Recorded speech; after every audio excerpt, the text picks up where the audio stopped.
Amen. Amen. You guys can have a seat. Wow. That was amazing. That was amazing.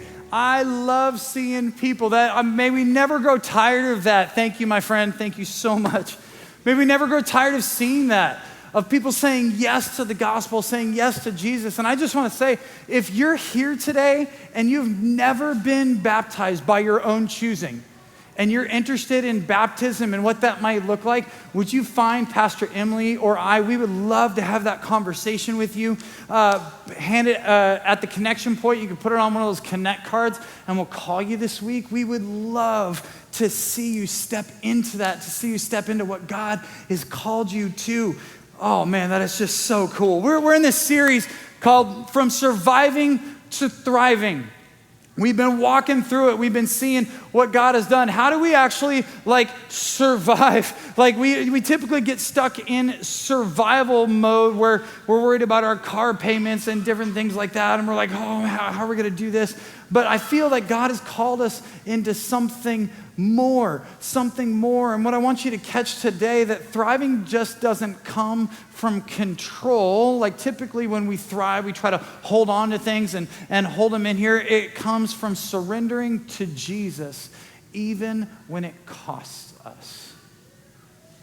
That's how we can thrive. I don't know if you've ever had one of those moments where you realize that you're absolutely not in control anymore. Like maybe for you, it was when that toddler found your stash of permanent markers and decided to use your couch and your wall and your car as a mural, right? And you're like, how am I supposed to do this? Or maybe it's when you're driving with your kids in the back seat and somehow everybody's crying. One person's yelling for snacks. The other's throwing goldfish around like it's a food fight in prison. And you're just trying to survive until bedtime, or you get out of the car, or you pull a muscle in your neck from reaching back and trying to not swerve on the road. And you're like, oh man, I just need 5 minutes, right? And it's in those moments, and I'll be honest, we've all been there. It's in those moments where I'm not always exactly oh, yes, Lord, I surrender all. You got this, Lord, right? In those moments, it feels like survival mode. I'm thinking I just want to get us to where we got to go so I can get out of the car and breathe for a sec. Or I'm just going to leave that one on the side of the road. That'll get me through the day even quicker, right? We all feel this tension, and the truth is, a lot of us are just living in survival mode, trying to go from day to day, and we're doing what we can to just keep it together. Trying to hold the family down, trying to keep the bills paid, keep the emotions in check, making sure the kids feel fed and clothed and maybe a little less feral than yesterday. Let's go for the little wins, right? And somewhere in the middle of all of this chaos, it feels like, Lord, if I could just get things under control, everything would be okay. If I could control it, everything would be okay. We may not say that out loud like that, but I feel like we think that. We think that thriving is going to come from managing our calendars better, or hustling harder, or keeping everything from falling apart. And yes, I think that can help. I think if we can learn to manage those things, it can help. But what if that's not how it fully works? What if thriving doesn't come from my control? What if it comes from surrender to the one who is in control? Last week, Pastor Emily talked about what to do when we have nothing left to give, and how Jesus fed 4,000 men, which means there was probably women and children there, and they only had a few loaves of bread and a few fish, and the disciples were like, I can't do any of this. What do you mean, Jesus? How are we going to feed everything? And Jesus does this incredible miracle and feeds probably 7,000 people with just a few bread and fish. And I just imagine what the disciples were like. He called them out, and he's like, hey, you feed them. And they're like, I got nothing. And Jesus is like, all right, I got this. You get a fish, you get a fish, you get a fish, right? Here's some bread, eat. And there was so much left over. And the disciples just sitting there watching what is happening? What's going on? We saw this guy calm a storm. Now he's making it rain bread. Like, what's going on right now? And then they leave that scene, like this incredible ministry moment, and they walk through a town where this guy's like, the town wants him to heal this blind guy. And so Jesus takes this blind guy around back and he spits in his eye. Can you imagine the disciples? Like, what? That wasn't in the manual. Like, wait, we're not supposed, what's going on? And then all of a sudden the guy can see. And the disciples are like, this is amazing. He did that. He calmed the sea. You remember Legion, that guy? Oh man, this is, you just see him kind of getting more and more excited. This is Jesus. This is amazing. And then Jesus asked him this question. Hey, who do you say that I am? And I think the disciples were coming off this like high point of like, are you kidding me? You're God. You're the Messiah. This is incredible. Here we go. We picked the right team. Like I see the disciples getting more and more excited. They're celebrating. We've arrived. Like this is going to be amazing. And then Jesus says, you're right, but don't tell anybody. Like, what? But you did, Jesus, come on. And then Jesus kind of brings them in this little huddle. And in Mark chapter 8, verse 31, it says he began to teach them. So Jesus is in that huddle, all of this happening, and it says in verse 31, remember, they were stoked, they were super excited. And it says this, he began to teach them that the Son of Man must suffer many things and be rejected by the elders, the chief priests, and the teachers of the law, and he must be killed, and after 3 days rise again. Really, Jesus? You didn't say anything about suffering. What? You're gonna die? Like, what's Jesus doing here? They were like riding that hype train. They're like, yes, let's go. And he just like kills the vibe right there. What's he doing? I think Jesus is showing us a different way to win.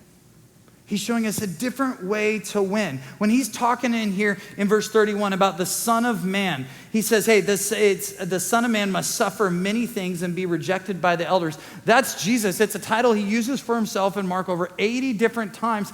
That's Jesus being very intentional about a messianic and prophetic title. He gets that from Daniel chapter 7, way back hundreds of years before in the book, where the Son of Man comes on the clouds to receive everlasting dominion. This is God. Son of Man equals God. And Jesus invokes it to affirm both his humanity and his exalted authority. And he says, hey, the Son of Man's got to do this. They knew who he was talking about. They just said, you're the Messiah. This is you. And so what did the disciples feel? Like, what might the disciples feel? Like, they were super excited about this triumphant, this conquering Messiah. That's what they wanted, the kind who would overthrow oppression. They're like, hey, you just calm that storm. You're going to calm this guy in my town right now. Like, we can do this right now. You're going to take care of the Roman government over here. We can do this right now. But when Jesus starts to speak, he starts to speak of suffering and death. It was this like shocking almost betrayal of what they thought they had like signed up for. And the disciples expected victory through strength. That's how we're going to win. We're going to be stronger. If I can just grip my teeth more, if I get my calendar better, if I can just stop messing up. And Jesus talks about how victory comes through suffering. It's backwards. He shows us that surrender isn't weakness. It's the only way to a resurrected life, to a life living in Jesus to its fullest. I don't know if you've ever sat down. Maybe you've done it as a family. I know like in college, we do this like in high school and college. We sit down and we try to like map out our lives. Maybe you've done it as a couple. Maybe as a single guy here, you're like, bro, I've sat down. I know my plan. Here we go. I'm going to do this, this, and this. And you get your plan down to a T. It's written down. It's going to be amazing. You know, you sit down with your spouse. We're going to have 2 kids. We're going to have a stable income. I'm going to work the same job for 60 years. We're going to have this little backyard with this white fence. I'm going to have the car of my dreams. And then we can finally breathe easy. It's going to be amazing. And then life shows up, right? The job that you've been hoping for 6 months, falls through. The marriage that you thought was going to be for life is on the rocks or is ending, and you're raising your kids on your own. And you're spending more and more time putting out fires than you are building your dream. And somewhere in the middle of all that mess, you're thinking, this isn't what I signed up for. I think that's kind of what the disciples were feeling. Suffering, Jesus? That doesn't sound fun. I like the bread day. That was a good day. Let's do more of the bread day, Jesus. But Jesus says it's different. He says the Son of Man must suffer and be rejected and die.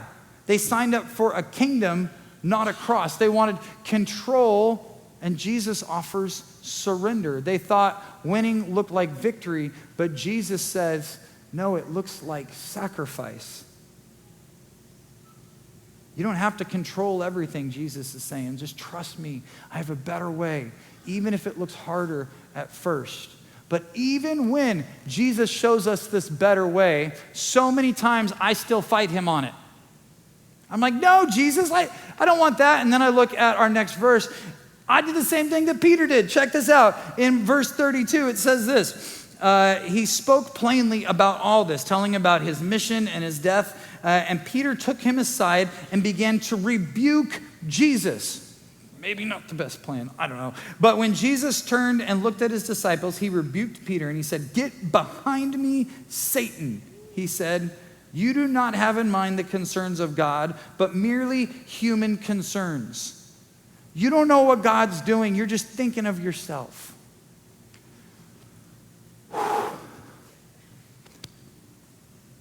I'm like, I do the same thing. Peter wasn't trying to be evil. He wasn't trying to be Satan. I think he was afraid. Remember, he had this good thing going. Jesus is doing incredible things, and he's trying to control it. Pete's like, no, you can't do this. We're going to be here. Pete was afraid of losing, to watch his Jesus suffer, afraid of the pain, afraid of the story he couldn't control. He had followed Jesus expecting this victory. I'm going to be fishers of men. We got this. And he'd been seeing miracle after miracle. And now Jesus is talking defeat? See, fear will make you push against the very thing God wants to use to set you free. Jesus recognizes Peter's reaction for what it is. It's not faith. It's not trust. It's fear disguised as protection. And he looks at Peter and he says, "Get behind me, Satan." As my almost 13-year-old teenager would say, I just see Jesus, the disciples looking at Jesus and being like, "Chill, Jesus, chill." Like, why are you reacting like this? This is one of the strongest rebukes Jesus gives to anybody in the Gospels. And it's not to Judas. It's not to the Pharisees. It's to his friend Peter. Why? Because Peter's words echoed the same temptation Jesus faced in the wilderness when the devil was tempting him. What Peter's really saying is, Jesus, you don't have to suffer. There's another way. There's a more comfortable way, an easier way. We could take this shortcut. And that's exactly what Satan was tempting Jesus with earlier on. You can be king without the cross. You can have the crown without the cross. And Jesus sees fear and human survival instinct trying to kick in and pull Peter away from his mission. And that's why he doesn't say, "Peter, you're wrong." No, Peter. He says, "Satan, get behind me." Because the temptation to avoid surrender, it's a spiritual thing. It's a spiritual thing. Jesus is exposing how easy it is for that our fear can sound like love, but actually be rooted in control. I think surrender sometimes it feels like dying, because part of us, when we surrender, has to die. You have to leave something behind. Picture this. You have this crib that's been in your house for years. Maybe you used it for your kids, or maybe it was your grandma's crib and you've used it for baby dolls for years, but it's old, it's rickety, it's broken down, it's from like the 1800s. You're like, what is going, it's not even safe to put a baby in there anymore. Like, why do we still have this? And then you have a friend, but it's your crib. You love this crib. You want to hold on to this crib. You rocked your baby to sleep in it. You cried in front of it. And even though it's falling apart, you can't let it go.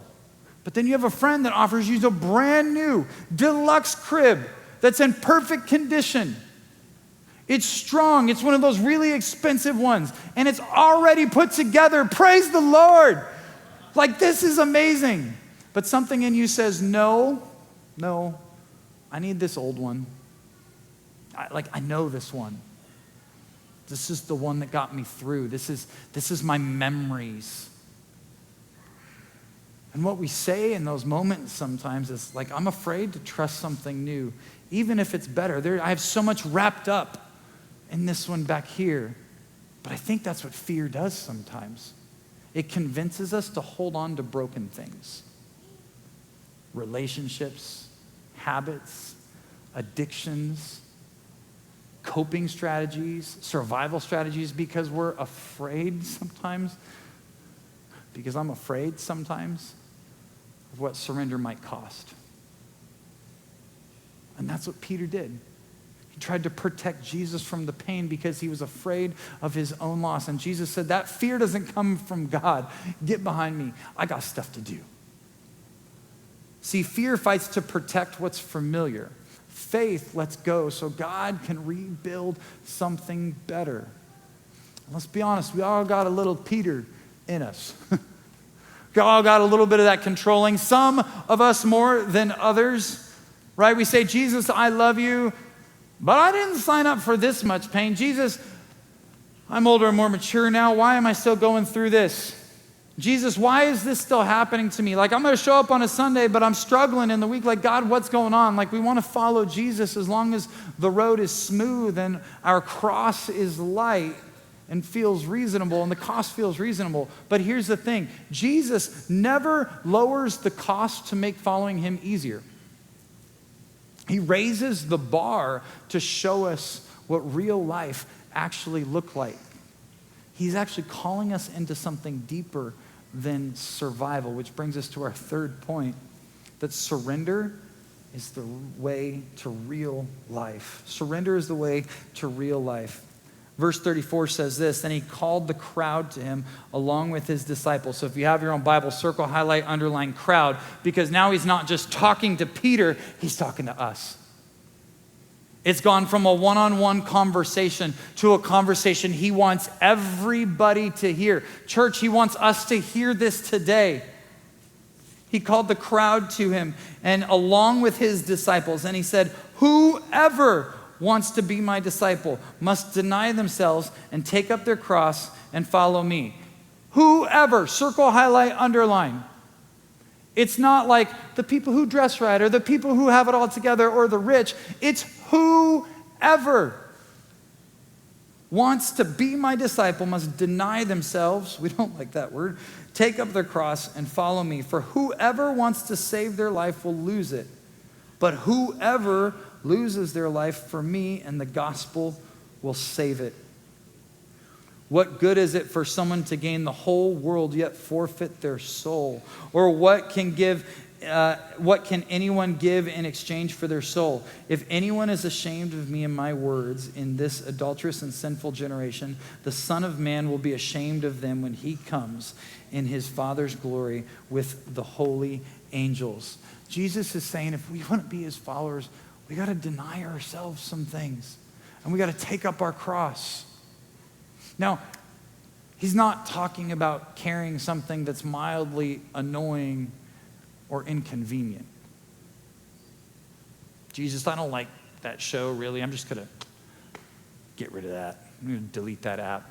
Like, he's saying you got to lay down your old way of life, your survival instincts, your comfort first mindset, your need to be in control, and follow me even if it costs you everything. See, in Jesus' day, the cross, it wasn't a metaphor. It wasn't a really cool tattoo. It wasn't amazing jewelry. It wasn't the bling. No, the cross was an instrument of death. his readers would have 100% known exactly what he's talking about. The crowd would have been stunned, especially after just hearing Jesus say that he was going to die. But he's saying there's no version of following me that doesn't involve surrender. Jesus is making a point. You can't cling to your life and walk in the new one that I'm offering. You can't hold on to these old things that isn't good for us and walk in this new life. I don't know if you've ever been to the airport.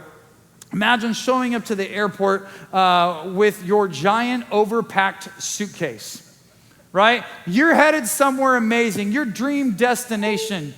You're hitting Tahiti, overwater bungalow, those fish that like nibble at your feet. Like, it is gonna be amazing. You're like, yes, let's go. And you show up and the TSA agent looks at you and says, you can't bring that on the flight, it's over the limit. Right? Y'all know, like, we try so hard when we're packing that one suitcase, because we try to do carry-ons now, but we take that one suitcase and we're trying to make it 49.99999 pounds so we don't have to pay $50 for another suitcase, right? We're like lifting it up as they're doing it. And we can like argue about it. We can like beg about it. You can try to shove it back in the bag checker, but it's not going to make it to your destination. In the end, you have two choices. You got to let go of the bag, take some stuff out of it, or miss the flight. And I think that some of us are missing what God wants to do in our lives because we won't drop the baggage that we think we need to survive. We're dragging shame, we're dragging control, bitterness, these old identities. And Jesus is saying, I'm taking you someplace better. I'm taking you someplace better, but you can't bring that with you. A pastor named John Mark Comer, he has this idea of when we take up our cross, it's not just about pain, it's about apprenticeship. It's about learning and stepping into the way of Jesus, learning from him and living like him. Following Jesus isn't about believing in him, it's about becoming like him. I talked to a buddy of mine yesterday because I was like, help me understand this. He left beautiful Monterey Bay, California for the Central Valley because he wanted to be a journeyman, an electrician. And he was like, hey, I got to go do this. And he showed up, I remember 6 years ago, and he wanted to be an electrician. He wanted to do this. And he said, hey, to be able to do this here in California, like, I got to get licensed. I got to go through training. I have to apprentice. And so he went into school and he started to learn. He took tests. He read all the time. He studied the rule book, the manual. He learned everything there was to know, right? You sign up as your apprentice. You agree to follow someone else who knows the trade. You read the manual, you learn, you watch, you listen, someone who knows the trade. And at first, you don't get to touch the wires on your own. You're the guy carrying the tools. You're getting the heavy stuff there, right? Hey, hold my flashlight. You ask a million questions. He laughed when I said that part, and he goes, no, for me, it's more like 2 million questions. You ask a million questions, but little by little, you start doing what the master electrician does. You learn and think the way that they think. You get trained to handle real pressure, real voltage, real risk, and eventually you're not just learning a trade, you're becoming someone new. You're being shaped into a professional who can handle the work. And being a disciple of Jesus is like being an apprentice electrician. He's not just trying to get you this ticket into heaven, he's trying to give you hands-on training for a new way to live. And Jesus, here's the great thing. He doesn't ask us to do anything that he hasn't done himself first. Jesus carried his cross, the cross. Jesus gave up comfort. Jesus surrendered control to what the Father wanted. He said, no, God, I don't really want to do this, but it's not my will. It's yours. And he invites you to do the same, not alone, but with him. See, we don't become like Jesus on accident. We apprentice under him on purpose. And surrender is how the wiring of your soul starts to get rewired. So what does that look like for us? can we surrender to him and say, God, I'm going to apprentice under you? Maybe this week, it's choosing forgiveness over that paycheck. Denying yourself means giving up the right to get even and choosing Jesus the way of forgiveness and peace. Anyone can pay people back, but Jesus teaches us to set people free even when it hurts. Maybe for you this week, we need to turn off the noise and hear God. Y'all, this can be so distracting. And I know you're saying, like, Pastor Chris, my Bible's on here. This is where I read my Bible. I fully understand that. But I know what else is on here. I know Facebook is on here. I know Facebook Marketplace is on here. And I don't need anything on there, but I'm going to scroll for hours and hours because I'm going to find something I need after I spend a few minutes with the Lord. Right? What if this week we need to turn off the noise and hear God and get into his word? What if the breakthrough you need isn't louder, it's actually quieter? What if this week you stayed in the fight for your family? Relationships can get messy. Co-parenting can be exhausting. Single parenting is exhausting. Kids, test those limits. Maybe surrendering looks like denying yourself. May not mean giving up, may not mean reacting in anger, and you invite Jesus into that chaos. So let me ask you, as the worship team's going to come back up and we're going to respond here shortly, are you surviving or are you surrendered? Some of us are trying to save ourselves by being strong and being in control and doing it all alone. But Jesus is inviting you into something better, to lose your life, not to be lost, but to be found in him. That's the gospel. The gospel is the good news that Jesus did for us, something that we couldn't do. He took our place, he paid our debt, and he invites us into this brand new life. Jesus surrendered first. He took up his cross so we could follow him into new life, into real life.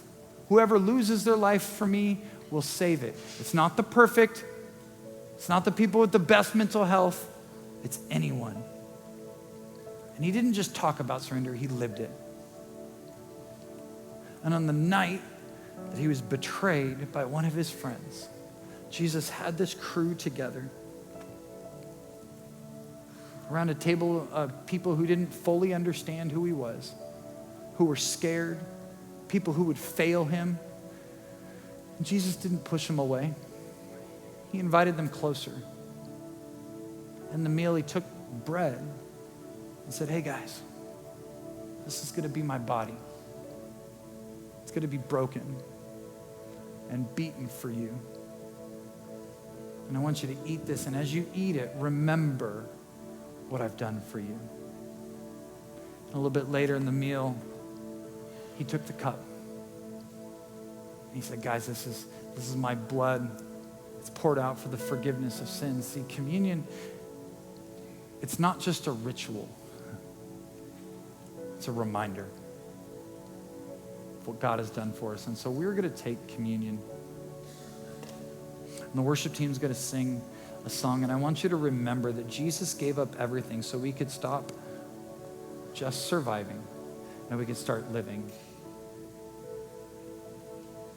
Each week we've been challenging ourselves in this Thrive practice. And today it's simply communion. To remember what God's done. And to take communion, you don't have to be a member of our church here. It's awesome. We just ask that you love Jesus, that you put him first in your life. And maybe today is the first time that you've done that. Maybe today you're sitting here and you're like, God, I've held on for too long and I need you in my life. I want to encourage you to say yes to him, to say, God, I need you, and then get up and respond with communion. It's about coming to the table tired and messy and honest and saying, Jesus, I give it all to you. Maybe today this is your act of surrender. It's the first time you've said yes to Jesus. And I want to cheer you on. But maybe you're coming tired and exhausted. Wherever you're at, he sees you, he knows you, and he welcomes you. So as the worship team plays, I want to invite you to come up, take a piece of bread, take a cup of juice, and head back to your seat, and we're going to take it together as an act of surrender and saying, God, you are in charge. Let's stand and respond to him today.